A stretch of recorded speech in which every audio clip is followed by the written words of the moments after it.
If you're watching this video, there's a good chance that you also watched my psychological analysis of Ashley Graves. This video absolutely blew up and is currently sitting at 145,000 views as of the time I'm recording this, which is absolutely crazy. Both this video and the sister piece on Andrew Graves are responsible for over 650 new subscribers to this YouTube channel. And I could not be more thankful and grateful for the new community I have been a part in assembling. We recently had just hit 1,000 subscribers. And to celebrate, I thought I would do a Q&A. But since this isn't 2013,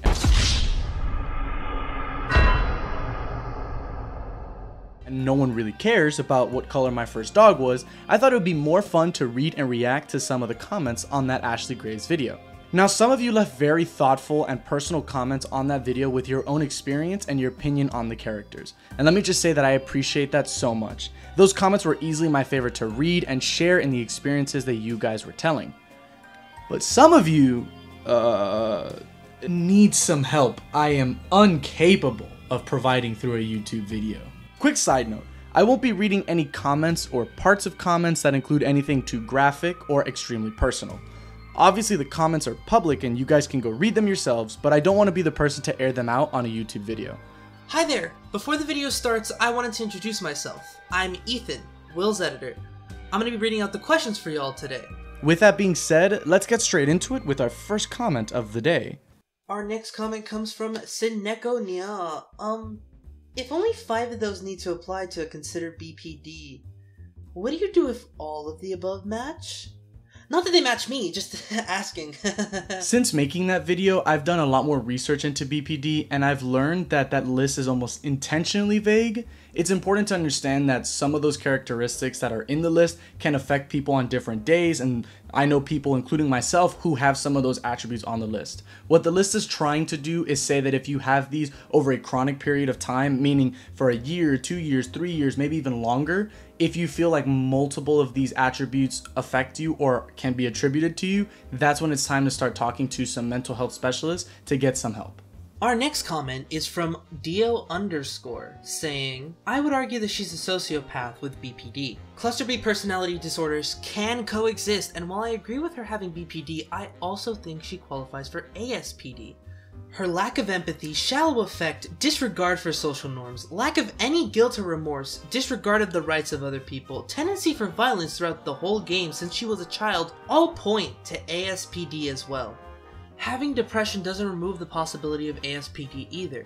People with ASPD actually often suffer with depression and other mental disorders together with ASPD. Overall, I think I completely agree with your comment. It's important to note that, like you said, cluster B personalities can coexist with each other. You can have multiple at the same time. However, cluster B personality types like narcissistic personality disorder, antisocial personality disorder, sociopathy I believe is also in there, bipolar disorder, they can be misattributed to each other, and different things that can be attributed to one can also be commonplace in another. So there's definitely a lot of wrong answers. It isn't fair to assign multiple different diagnoses to her, but ASPD and BPD are both pretty close when it comes to Ashley.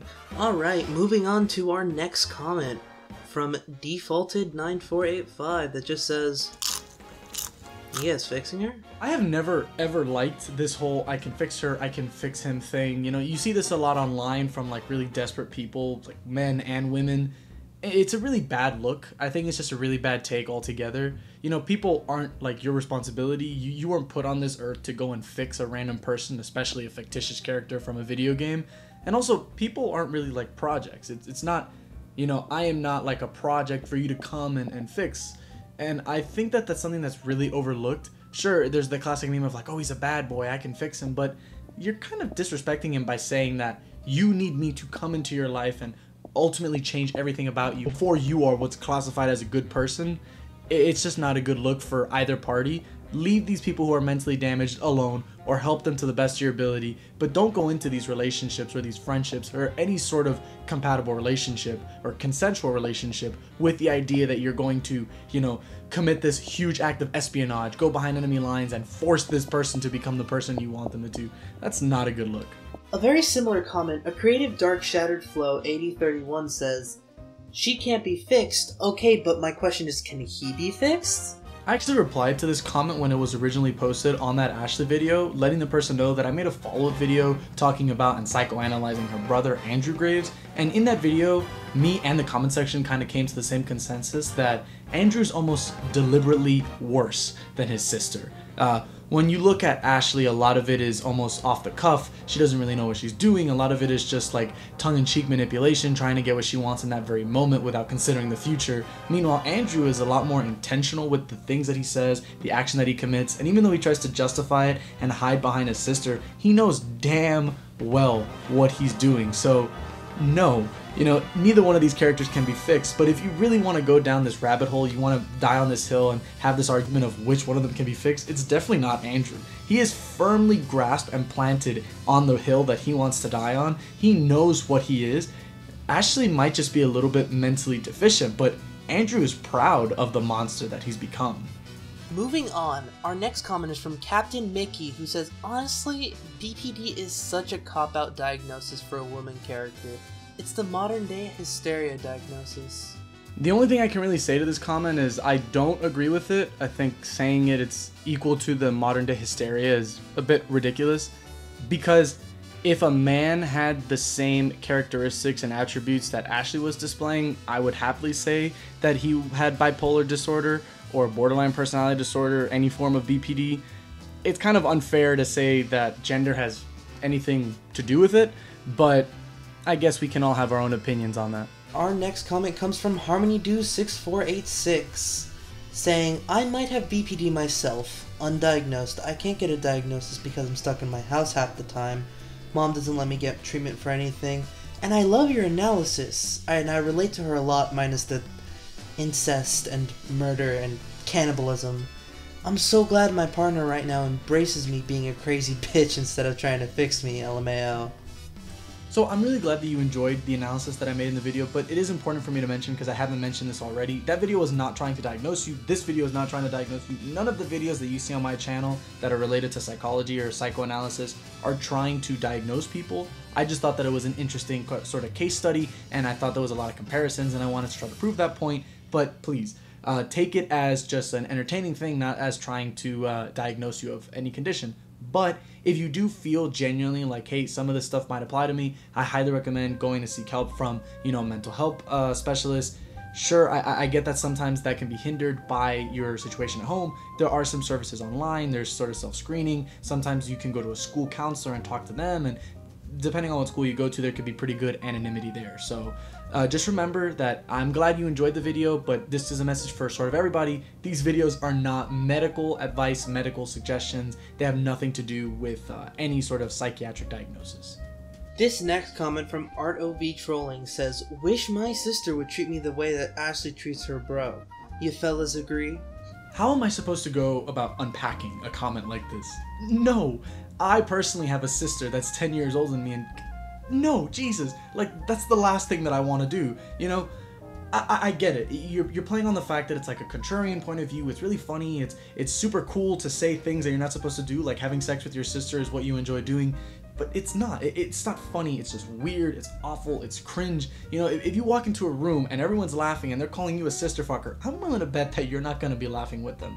But I don't know. Shadowy underscores says, the parasitic infection was said to be a cover-up for organ harvesting, with blood types on doors, papers talking about it, and guards not feeding those with less compatible organs like Andrew and Ashley. Honestly, this is something that I completely missed. I don't know if I just didn't get it the first time I played it, but I've gone back to play the game a few times since I made that video, and Shadowy, you are 100% completely correct. Like I said, don't know how I missed it. They literally have their blood types stapled onto the door. See, the first time I played it, I genuinely thought they were so low contact with the outside world that it's like, if you have to go in there and you have to save their life because they're infected or they're quarantined or whatever, this is the blood type that you need to bring. Obviously, that doesn't make any sense. Maybe I'm just too much of like of an optimist in that regard. And you know, even the lady in room 302, she probably has a really good blood type, or they're just having sex with her, so she gets treated a lot better, and Ashley and Andrew don't get to have any food because they're not a prominent or that much of an important blood type. So again, totally don't get how I missed, like how I didn't get that, how I mistook that, but thank you for pointing it out. Moving on, the next comment is from Carrot Spunk, who says, TBH, I think this game is too overhated because it was an interesting playthrough just for the characterization. You know, I definitely do think that this game is just way too overhated. There are parts of the game that I think you can disagree with. Obviously, we've already mentioned it in this video, and I can agree with that. If you told me that you have a genuine disdain or a disliking for the subject matter of what was talked about, I totally get that. Some people are more sensitive around those issues, some people just don't want that in their video games. That's totally fine. I think that with the Coffin of Annie and LeyLey, it's a little bit of a different trajectory on the internet. I think it's just like the fun thing to hate, you know, doxing the developers, making it so that they don't feel safe, making it so that they have to delay their projects. We kind of like trying to cancel the game for trying to deliver a message. You can tell me that it's like fake shock horror, it's trying to get you off guard, and you know, it's artificially creating this over the top and twisted and conflicting story as a way to keep players engaged. That's all fine, but once it starts to come to interrupting art and media from being created in the first place, that's when I start to have an issue with it. Our next comment comes from Infinite Mortis. As a man recovering from codependency with a girl, not my sister, thank God, I can say it's really difficult because it confuses love by recontextualizing devotion. There's a lot more to this comment, but I'm gonna leave it there and hope to God you guys can read. This is a really good point that I didn't talk about in the video, and I wish I had sort of put more attention to and, you know, sort of shifted the conversation onto this. That is a major driving reason as to why Andy and LeyLey still have this relationship. They really have misconstrued it and recontextualized what they both believe to be love for each other, devotion for each other. I keep showing up, I keep choosing you over everybody else. That means that I have to love you eventually, right? Almost like faking it till you make it, saying these words of affirmation over and over and over again. I love you, I love you, I love you, hoping that one day they come true. And really, no matter how you play the game, towards the end of episode 2, you can tell that a lot of the time those words of affirmations are just kind of wearing off. They're not working. They're constantly getting into fights. They're constantly bickering. They have disagreements over every single decision that you make in the game, from what to eat, when to eat, chopping up a guy into a body bag, murdering their parents, driving a car. It's from big things to small things. It's not just pressure and stress that's built up from the situation. You can genuinely tell that there's just disdain between these two characters. And I think the way you put in your comment is so beautiful. I really do feel sorry for you that a lot of things that you described happened to you. And I understand that it can be difficult. I've been through a similar situation, and I appreciate your comment because it's worth adding that to the conversation. Well, unfortunately, that's about all the time that we have for today. I couldn't get through every comment as there were like over 400 of them, but I'm extremely grateful for everyone who watched that video, left a like or subscribed, and I appreciate you for watching this video too. My editor and I worked really hard on this, and we had a great time making this project come alive and come together.